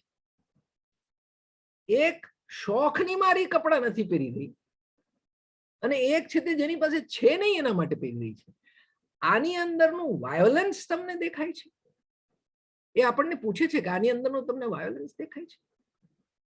અને ત્યાર પછી એ કહે છે કે મારે એ વાયોલન્સને ઓછું કરવાનું હોય તો તમારે સ્કેલને પણ ઓછો કરી દેવાનો હોય, તમારી ડેમોક્રેસીને જે છે તે પાર્ટિસિપેટરી ડેમોક્રેસી કરવાની હોય, અને એ પાર્ટિસિપેટરી ડેમોક્રેસી માટેનું યુનિટ છે એ વિલેજ છે, અને સર્વાઈવલ માટેનું જે છે તે એગ્રેરિયન સિસ્ટમ છે, એ એગ્રેરિયન સિસ્ટમની સાથે તમે જેટલું નવું જાણતા થયા છો તમારી સમૃદ્ધિ માટે, તમારા સ્વાસ્થ્ય માટે, અને એ સમૃદ્ધિ કેવી, એ સમૃદ્ધિ કંટ્રોલ્ડ સમૃદ્ધિ છે. જ્યારે તમારે તમારી નીડ્સને, હવે એ કહેતો નથી, બહુ ક્યાંય સ્પષ્ટ રીતે કહેતો નથી, પણ ગાંધીના મૂળ વ્યક્તિ સ્વરાજની વાતે મૂકી દે છે કે આ જે વ્યક્તિ છે એ સતત એ દિશામાં પ્રયાણ કરતો હોવો જોઈએ. એને એ લોકો આધ્યાત્મિક કે છે. આપણે આધ્યાત્મિક કહેવાની જરૂર નથી, પણ અત્યારે આપણે સમજી ગયા છીએ કે આ ડિમાન્ડ સપ્લાયનો જે ખેલ જે અર્થશાસ્ત્રએ ઊભો કર્યો છે એને એક્સપોઝ કરીને કે છે કે આપણે આપણા ડિમાન્ડ સપ્લાયની ચેન્જ છે. આજે સપ્લાય ચેનનો નિર્મલા સીતારામને ઊભા થઈને કહી દીધું કે ભાઈ હવે તો સપ્લાય ચેનનો ઇસ્યુ છે, હવે તમને માલે નહીં મળે, મોંઘું મળશે, હું શું કરું? બધાએ હાથ ઊંચા કરી દીધા છે. કોણ નિર્મલા સીતારામનને, કોણ અમેરિકાને, કોણ ઇંગ્લેન્ડ, સપ્લાય ચેનમાં બધા ભરાયેલા છો, નહીં આવે, ફસાઈ ગયા છો, એટલે મોંઘવારી વધતી જ જવાની છે. તે આ આપણને સમજ પડે છે કે આ લોકો કહેતા હતા કે ભાઈ શું કરવા આટલા સેન્ટ્રલાઇઝેશનમાં જાઓ છો? મૂર્ખ છો તમે. તમારી રોટી કપડા ઓર મકાનની જરૂરિયાત માટે તમે જે છે તે આટલું બધું કરશો? ભૂખે મરવાનો વારો આવે આપણને. એટલે કુમારપ્પા છે તે આ બધું સમાપ્ત કરીને એવું કહી રહ્યો છે કે એનાથી હું કહી રહ્યો છું કે why village movement, and why when you do the village movement you end up with economy of permanence. આટલી વાત છે. આ મેં કહ્યું તેમ this is just wetting your beaks. પછી તમારે વધારે જેટલું ઊંડાણમાં you want to drink to your satisfaction. there are 3 books. one is why the village movement, economy of permanence, અને પછી ત્રીજું છે, આના પર ઘણું લખાયું છે. મારા યંગ લોકો પણ IIM નો એક પ્રોફેસર છે વેણુ માધવ, એને પણ સરસ લખ્યું છે. This is Gandhian economics, Gandhian economic thought. અને જેસી કુમારપ્પા મહાત્મા ગાંધીઝ ઇકોનોમિક્સ કરકે માર્ક લિન્ડલેનું એક સરસ પુસ્તક છે. અને પછી એક આપણા સારા થિંકર છે તે અલ્મોડામાં એગ્રીકલ્ચરમાં પ્રોફેસર હતા. એમણે જે છે તે જુદી રીતે એમણે he has return a book cold the ecological village, જેની અંદર આ બધાનું પાછું આ ઇકોલોજીકલ વિલેજ વાંચો તો પછી તમને ખ્યાલ આવે કે જેસી કુમારપ્પા શું કહી રહ્યો છે. આ બધી વસ્તુઓ એવી રીતે સેટ થાય છે. there are many other things one can read, of course. I mean, this is not my class of MA, but nevertheless, if we want to get into the deeper aspects of understanding as you know, inquisitive readers, we can read. And I must tell you, naturally અંગ્રેજી બહુ સરસ છે. તમે village movement ને બધું વાંચો એટલે તમને થોડુંક કદાચ ક્યાંક કોઈ કેવું લાગે આર્કાઇક છે, આ લોકો શું વિચારે, કઈ જમાનામાં વિચારે છે. પણ I think when you read it very carefully as Gandhi has said, કે તમે એને જરા બરાબર સમજીને વાંચો તો તમને ખ્યાલ આવે કે એ એમની પાસે આ જે આપણી આજની ક્રાઇસિસ છે એના સોલ્યુશન્સ છે. whether humanity wants to pursue or not, left to our individual freedom. Thank you.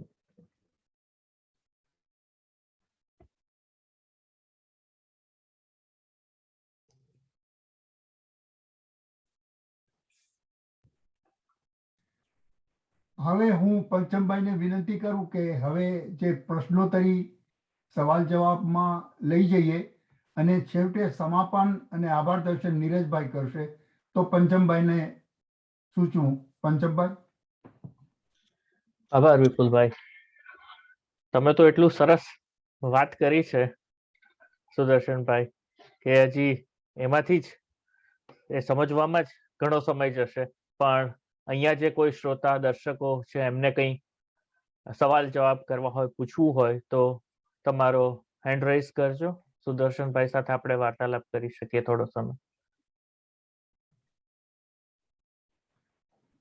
કોઈને કંઈ પૂછવું હોય તો.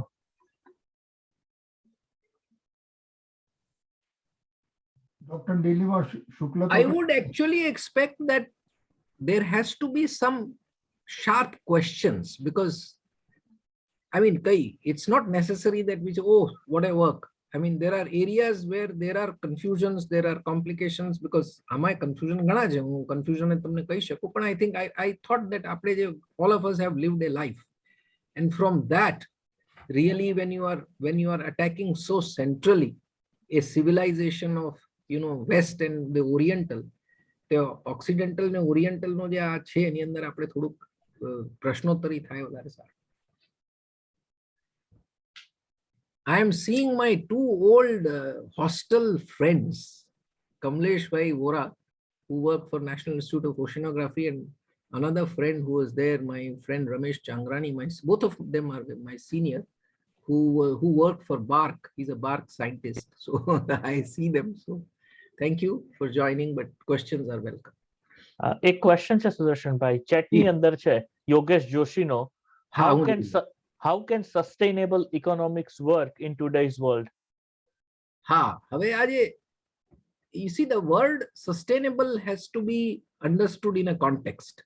અને એ જે context છે sustainability no, if you look at the sustainable development goals, you will see that we actually get bogged down. Yogesh bhai, we really get bogged down that we don't want to give up this model of prosperity. It's a false model, and we are just promising each other that, you know, it's just right. Let's do good technology, clean technology. Let us reduce our carbon footprint. Let's have a sort of everything of that kind, this kind, sustainable development goal આપણે કરી દઈએ છે. But we are not actually raising anything on our lifestyles. Standard of living ઉપર કુમારપ્પા અને ગાંધી બંને લખે છે, ને કુમારપ્પા બહુ જ ક્લિયરલી લખે છે કે આ જે સ્ટેન્ડર્ડ ઓફ લાઈફ છે, જે લાઈફ લિવિંગ સ્ટેન્ડર્ડ છે આપણું, એ અનસસ્ટેનેબલ છે. એટલે જો સસ્ટેનેબિલિટી પર વિચાર કરવાનો થાય, and if you really want to, you know, be in sync with nature as coexisting species, and you are one of the actually you are not coexist, you are part of the nature, and nature is dominant and you cannot dominate nature, therefore you have to adjust. And આ જે arrogance આવી ગયો કે ના, I don't have to adjust, nature will adjust and we will find solutions, એમાં કોઈ દિવસ તમે sustainable world નહીં કરી શકો. Sustainability નો central issue એ છે કે how materially I understand, the species understands the limitations and leaves this arrogance that it can go on solving problems, because philosophers and intellectuals have told us that in last 250 years, with every solution that we have created 4 or 5 new problems, which are more dangerous than the original problems for which we have created solutions. This is an unending chain and therefore it is unsustainable. આવી સમજ છે.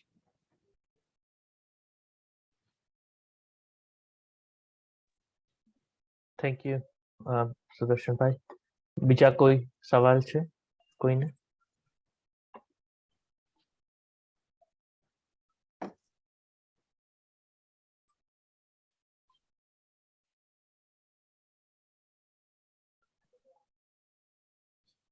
મને લાગતું નથી વિપુલભાઈ બીજા કોઈ સવાલ. હરિતભાઈ has raised his hand. હરિતભાઈ Trivedi. હા, તમે તમારો સવાલ પૂછો. હરિતભાઈ, you have to unmute. હરિતભાઈ unmute કરશો.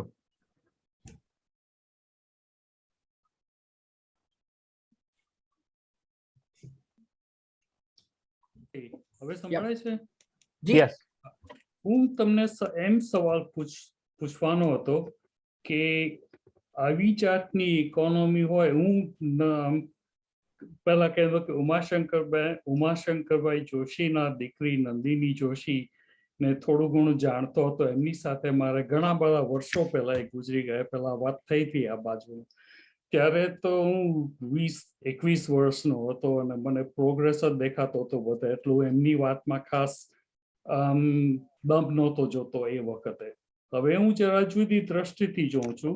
તો મારો સવાલ એ થાય છે કે સ્ટેબિલિટીનો, વિલેજ ઇકોનોમી હોય, સેલ્ફ સફિશિયન્ટ, well sustainable, એ બધું હોઈ શકે, પણ how susceptible would that be to predatory behavior of other nations? Just as we got colonized, we could again be making ourselves vulnerable to colonization all over again.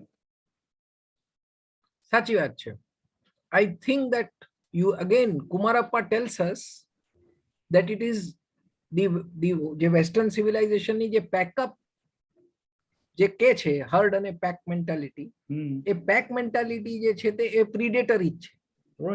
It is predatory. એટલે એ જે કહી રહ્યો છે કે તમારે animal ઇન્સ્ટિંક્ટમાંથી તમે પ્રિડેટરીમાં જ આવ્યા છો. પણ આપણે સાથે એમ પણ વિચારીએ કે જે વાત થઈ રહી છે કે આપણે કમ્પ્લીટલી ખાલી વિલેજ ઇકોનોમીમાં જતા રહીશું એવું છે જ નહીં. એટલે પ્રેગ્મેટિકલી તમે શું કહી રહ્યા છો કે large part of your things will have to be based on as far as possible on smaller scale, but you will need state, you will need centralized industry, you will have to have your protection. આ બધું જોશે, but you can't be in any. એક બીજી વસ્તુ છે, હ્યુમેનિટીનો agenda જે છે, United Nations, હવે યુનાઇટેડ નેશન્સને કોઈ ગણકારે જ નહીં ને આપણે જે છે તે કઈ બીજી રસ્તામાં જ ચાલીએ તો જુદો સવાલ છે. આજે પણ તમે જુઓ આટલું બધું થઈ રહ્યું છે, આ વોર થશે, થર્ડ વર્લ્ડ વોર થશે, થર્ડ વર્લ્ડ વોર થશે ને એવી બીક કરતા કરતા કરતા આપણે 70-75 વર્ષ કાઢી નાખ્યા છે ને હજુ થર્ડ વર્લ્ડ વોર નથી પહોંચ્યા. કારણ કે એ બીક તો બધાને છે કે we will be destroyed completely if once we get into this kind of a war. એટલે પ્રિડેટરી હોવા છતાંય the predatory nature is there. એટલે દેટ ઇઝ વેર કલ્ચર છે તે ઇવોલ્વ થવું જોઈએ અને આ કલ્ચર ત્યાં ટ્રાન્સમિટ થવું જોઈએ. અને એના માટે જ્યાં જ્યાં જે દેશોની અંદર આ ધારણામાં વિચાર કરવા વાળા છે, જે પ્રિડેટરી નથી પણ જે ગ્રિગેરિયન્સ છે, જે ટેક કેરમાં માને છે, જે પ્રોડક્શનને શેર કરવામાં માને છે, એ બિહેવિયરલ ચેન્જ જે છે તે નાની નાની રીતે આપણે બધે શરૂ કરવું પડે. We have to influence our democracies wherever we are. અને એ લડાઈ એટલે એ સ્ટ્રગલ આપણી પૂરી નથી થઈ. અને ગાંધીએ કોલોનાઇઝેશનની અગેન્સ્ટમાં સત્યાગ્રહનો તો શસ્ત્ર લીધેલો જ અને એક જ વખત ઉગામાયો છે. હજી કોઈ શસ્ત્ર એ ઉગામતું નથી બરાબર, પણ એ જો ફરી ખરેખર આપણે એ વિચાર કરી શકીએ. પણ કઈ હું કહેતો નથી કે આ બધા સોલ્યુશન છે. આ કાલ ઉઠીને જે છે તે કોઈ હુમલો કરી બેસે તો મારે લડવા તો જવું જ પડશે. I can't say that I will not fight. That's right.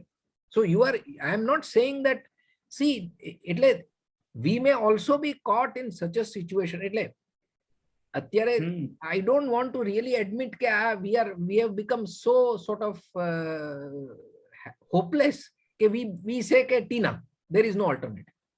હવે ટીનામાં જવું નથી કારણ કે પ્રયાસ તો કરવા જ પડશે. એટલે as long as you are able to protect your borders, તમે તો એ પ્રિડેટરી ઇકોનોમીમાં ના પડો. Why should I become predatory? આપણી પાસે ચાન્સ છે. હું આજે પણ મારી પાસે એટલા રિસોર્સિસ છે, હું રિસોર્સ લેસ નથી. આપણે શ્રીલંકા નથી ફોર્ચ્યુનેટલી. આજે શ્રીલંકાની શું હાલત થઈ ગઈ છે?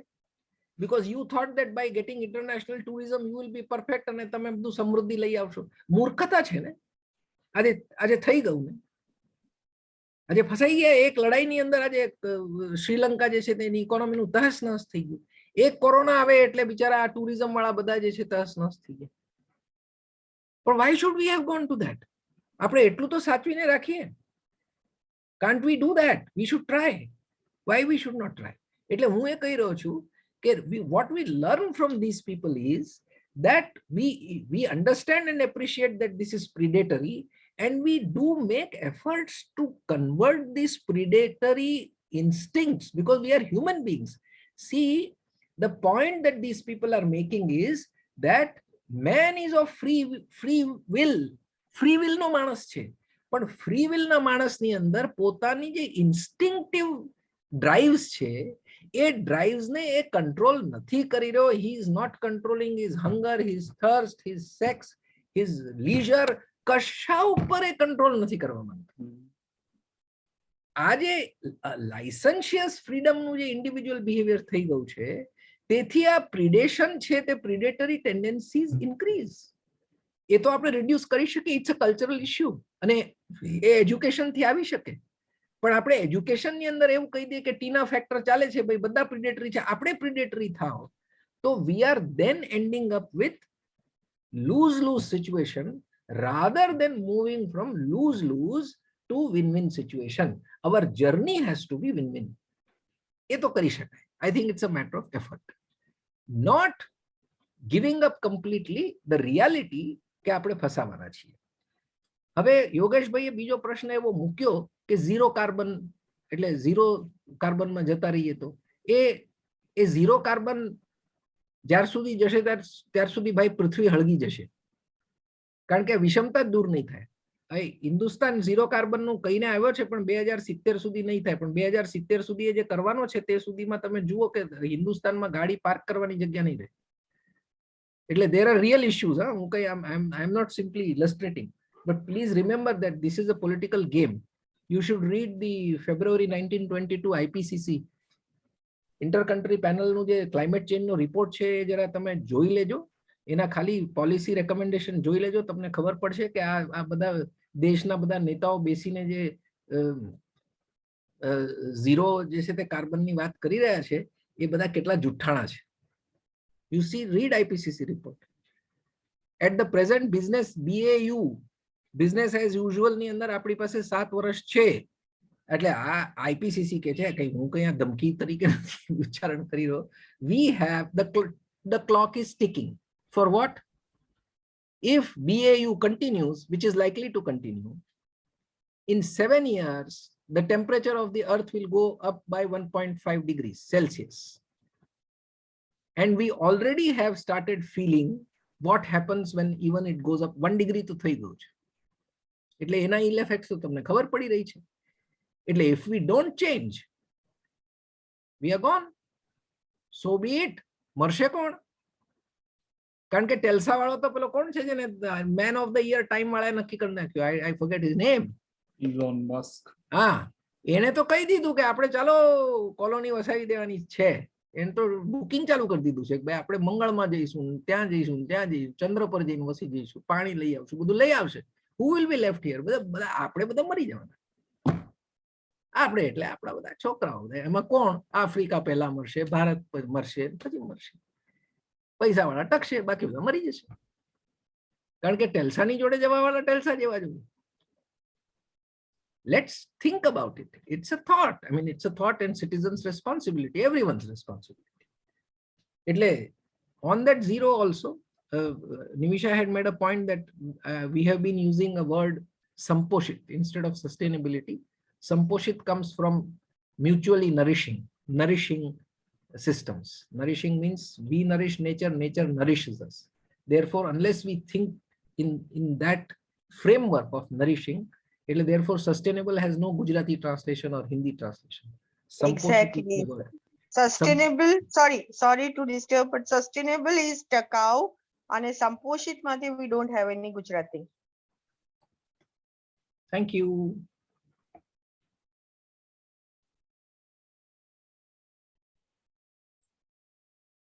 હવે કોઈને છે કોઈ સવાલ? અનિરજ. Sudarshan bhai, you blew my mind today completely. પણ એક સવાલ મને થાય છે, તમે જે વાત કરી ને dynasty of finance, dynasty of machine, કે જે રેસ અત્યારે ટેકનોલોજીકલ એડવાન્સમેન્ટની ચાલે છે કન્ટિન્યુ. હું પોતે એક ટેકનોલોજી નો માણસ છું, ફાઇનાન્સ ને ઇકોનોમિક્સ ની મારી સમજ ઓછી છે. પણ એ થાય, તમે જે રોબોટિક્સ ની વાત કરો છો કે ક્રિપ્ટોકરન્સી ની રીતે વાત કરી, તો એને સાથે લઈને એક સસ્ટેનેબલ ઇકોનોમી થઈ શકે કે એ ઊંધા રસ્તે ચાલે છે? કદાચ એનો જવાબ આપવા માટે બહુ જ લાયક અત્યારે હું સક્ષમ નથી ગણતો, પણ I can take a kind of a guess. આમાં થાય છે એવું કે we are actually passing on from one stage to the other. વિવેક છે કે નહીં? આપણો શબ્દ છે, આપણા કલ્ચરનો એક શબ્દ છે વિવેક. એનો અંગ્રેજી હું હજી સુધી શોધી નથી શક્યો, પણ આપણે સમજી શકીશું કારણ કે કલ્ચરલી અન્ડરસ્ટેન્ડ. વિવેક નહીં હોય તો આ બધું નકામું છે. હવે ક્રિપ્ટો કરન્સી આવી નથી, બિટકોઇન્સ આવ્યા નથી, બિટકોઇન ના કૌભાંડો પહેલા આવી ગયા છે. એટલે પેલા લોકો આરબીઆઈ વાળા વિચાર કરે કે આનું શું કરવાનું. હવે તમને જે છે તે પેલું ગૂગલ પે, ફોન પે, ઈસ પે, ઉસ પે, સબ પે ચાલી રહ્યું છે. પછી બધે વોર્નિંગ આવે કે ભાઈ આવું આવે તો ઓટીપી કોઈને નહીં આપતા, ના આપતા, ને પછી તમારે શરૂ સાયબર ક્રાઇમ ની આખી લિસ્ટ આવી ગઈ છે. If you look at the cyber crime, મારા જેવો માણસ તો એમ જ વિચારે કે ભાઈ આપણા રોકડા 10 રૂપિયા જેબમાં છે કે નહીં, હું ચાક લઈ આપું. અમે તો એવું વિચારીએ અમે. બરાબર છે? એટલે વિવેક નહીં હોય ભાઈ તો નીરજભાઈ અઘરું છે. અને બંને માટે વાત સાચી છે. જ્યારે મને છે તે રોબોટિક્સ આવ્યું તે let us understand this. The point is understanding even the biomedical model or the production model when we are talking about robotics. In a reductionist framework, when we are not dealing with a holistic understanding of health of an individual and health of society by way where economics comes, we understand that in the reductionist framework it appears fantastic. Aje a very particular kind of heart disease which you cannot open and operate, when robotics will come, it will do it. It will do it at the minutest level. It will open only that particular cut. It will go and change. Fantastic, fantastic. No complaints. But it still doesn't convey to the individual that please maintain your health by your lifestyle. This is the problem. So automation, convenience, money also came as convenience, isn't it? Medium of exchange કેટલી convenience લઈ આવે. Barter માં કેટલી બધી complex ઇકોનોમીમાં કેટલી બધી મુશ્કેલી પડી. આપણે મની લઈ આવ્યા કે ભાઈ ચલો આ સરસ થઈ જશે, પણ એનું શું થયું? પછી એની પનામા ફાઇલ્સ ખુલ્યા કરે, સ્વિટ્ઝરલેન્ડ એકાઉન્ટ ખુલ્યા કરે, કોઈ અંત જ નથી. પેલો વિજય મલ્લૈયા ભાગી જાય, એટલે સેમ વિલ રિપીટ. એ મુશ્કેલી છે. એટલે વિવેક છે એ બહુ અગત્યનું છે. Thank you.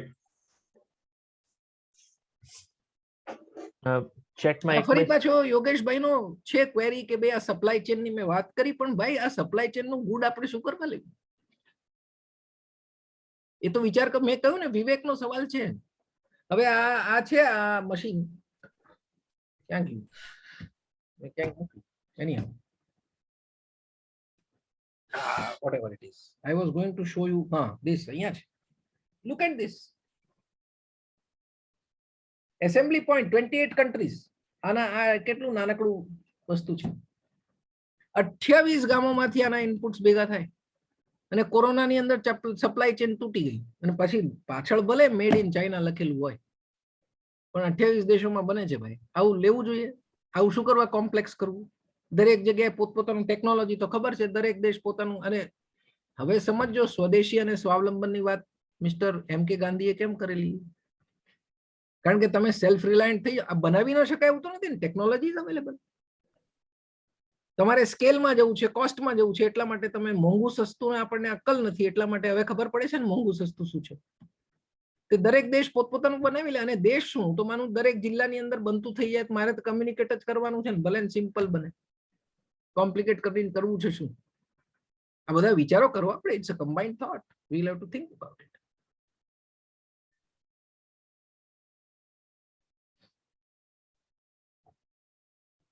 એની ઉપર એક કલરવ જોશીની એક કમેન્ટ છે, જો તમે એક ઉપર છે, જોઈ લઉં. કલરવ નું હું જોઈ.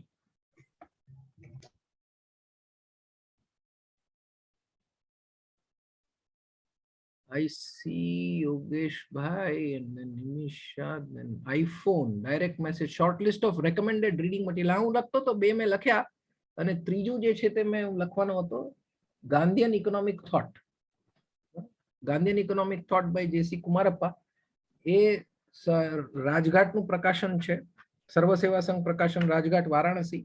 અને ઇકોનોમીના જે મેં બે પુસ્તકો લખ્યા છે એ બંને વસ્તુઓ જે છે તે વર્ધામાંથી છપાયા છે. મગન સંગ્રહાલય સમિતિ, મગન સંગ્રહાલય સમિતિનું પબ્લિકેશન છે. Nowadays you can Amazon, Google and find out. આ બધા પુસ્તકો તમને મળી જશે. You can get it. મુશ્કેલી પડે તો હું ફરી તમને મેઇલ પર લખી મોકલીશ વિપુલભાઈને, ને they can circulate to you. થઈ જશે. કલરવભાઈનો પોઈન્ટ આઈ મિસ્ડ ક્યાં છે? છે કઈ? હા, thanks for this interesting talk. I was wondering if you can throw some light on how some theorists have criticized Kumarappa for not envisaging the possibility of effective and fair international laws and conventions. You see, એમાં એવું છે કે when you have to enter into international trade and international finance, you always will come up to that. It is not that, see, his area, he is not focusing. એમના જે ઇકોનોમીનો જે scope છે ને, એ સ્કોપની અંદર ઇન્ટરનેશનલ ટ્રેડ છે તે residual તરીકે આવે છે. આપણે જે છે તે સી ડબ્લ્યુટીઓ ફોર ઇન્સ્ટન્સ, આજની પરિસ્થિતિમાં તમે સમજો કે ડબ્લ્યુટીઓ માં બધા અનકમ્ફર્ટેબલ છે. અને આર યુ નોટ સેઇંગ કે WTO ની અંદર આ લોકો જે મોટા પ્લેયર્સ છે એ લોકો ભયંકર રીતે જે છે તે ફ્લાઉટ કરતા હોય છે નાના નાના કન્ટ્રીઝની સામે કરી જ રહ્યા છે. એટલે કુમારપ્પા એમ કે ભાઈ એટલે મારે શું કરવું? Kumarappa is talking about a system which has, it's an open system. It is not closed system that way. A closed system ની વાત નથી, પણ જે ફેર ઇન્ટરનેશનલ લો ને કન્વેન્શન્સ ના જે ઇશ્યુ આવે એ તો બધા યુનાઇટેડ નેશન્સમાં જ્યાં સાથે બેસીને જો મેં કીધું ને એટલે humanity has to have a sort of a એની એક યાત્રા એની પોતાની છે. એ યાત્રા કેટલી વિવેકપૂર્ણ અને નોન વાયોલેન્ટ સોસાયટીને ફોર્મ કરવા તરફ જઈ રહી છે એનો સવાલ છે. એટલે એ તો હવે હ્યુમેનિટી એટ લાર્જ નો સવાલ છે. One Kumarappa or one Gandhi cannot have answer એવું મને લાગે છે કે how can we do that? Everybody has to then do that.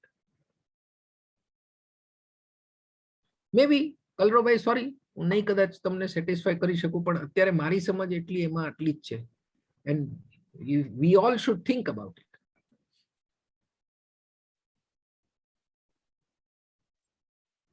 તો હવે કોઈ પ્રશ્ન ન હોય તો નીરજ આભાર દર્શન તરફ આપણે જઈએ.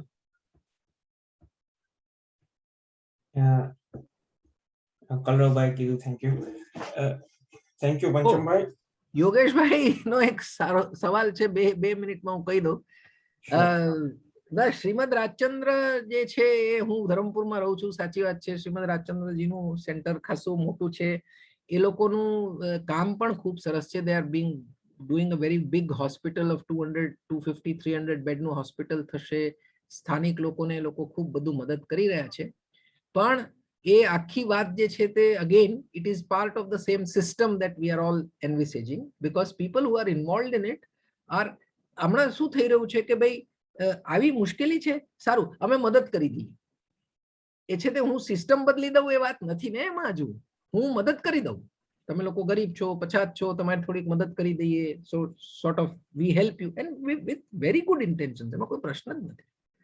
પણ એ સોલ્યુશન નથી લાવતું.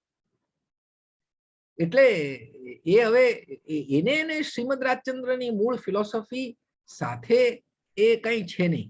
પણ શ્રીમદ રાજચંદ્રનું જે ડિટેચમેન્ટ છે એ ડિટેચમેન્ટ જો નહીં સમજીએ તો પછી આ મિશન છે તે શું કરી રહ્યું છે ખબર નથી. જેટલા પરફેક્શનથી એ માણસ જવાહરાતનું મૂલ્યાંકન કરે છે, એ બિઝનેસ જે કરે છે અને પછી તરત ડિટેચ થઈને એની પોતાની જર્ની વિશે જે કામ કરે છે એ તો આઈ થિંક વેરી ઇલસ્ટ્રિયસ અને very very very very very special. That is the path that we have two follow. એટલે જે કહે ને કે બ્રિટિશ ટ્રસ્ટીશિપની અંદર હું વિશ્વાસ કરું છું. ગાંધી જે છે તે મહાજન અને trustee, British trustee fiduciary interest of the British originally in the darshan અને થોટ, એ બંનેને મિક્સ કરીને ગાંધીનું ટ્રસ્ટીશિપ આવે છે. એ ટ્રસ્ટીશિપ ભાવના જ્યાં સુધી આ મિશનને સપોર્ટ કરવા વાળાને કામ કરવા વાળાના મનમાં ન બેસે ત્યાં સુધી તો ભાઈ આ રિલીફ છે, રિલીફ છે, રિકન્સ્ટ્રક્શન નથી, રિલીફ છે. સમજીએ.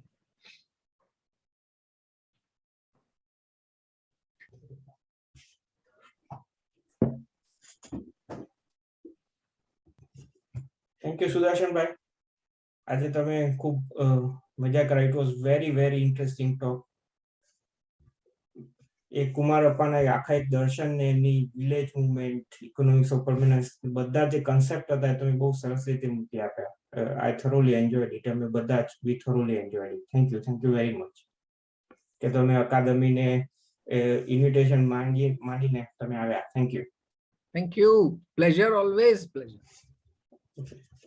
બીજો આભાર મારે માનવાનો છે અકાદમીની કારોબારી સમિતિ અને વિપુલભાઈના માર્ગદર્શન માટે, જે કાયમ આવા સુંદર પ્રોગ્રામો કાર્યક્રમો ગોઠવતા રહીએ છીએ. અને અંતે આપ સૌ શ્રોતાઓ જે જોડાયા, એક સરસ ઇન્ટરેસ્ટિંગ ટોક તો થઈ, પણ એ પછી સવાલ જવાબો પણ સારા થયા. બધા શ્રોતા જે દેશ વિદેશથી અમારી જોડે જોડાયા છે, સૌનો આભાર માનું છું. હવે પછીનો અકાદમીનો જે કાર્યક્રમ છે એ શનિવાર 16 એપ્રિલ ના રોજ આપણા ખૂબ જાણીતા સર્જક વિનોદ જોશી એમની અને એમની એ પુસ્તક સૈરેન્દ્રી ઉપર જે સંવાદ છે એ સર્જક વિનોદ જોશી અને સમલોચક સુમન શાહ એની જુગલબંધી સાથેનો થશે. આપ સૌ એમાં જોડાશો એવી આશા સાથે. Thank you. વિપુલભાઈ, તમારે કઈ કહેવું હોય? ના, પંચમભાઈ, વેલકમ. થેન્ક યુ અને નમસ્કાર. સુદર્શનભાઈ, હરીશભાઈ, બાય બાય, નમસ્કાર.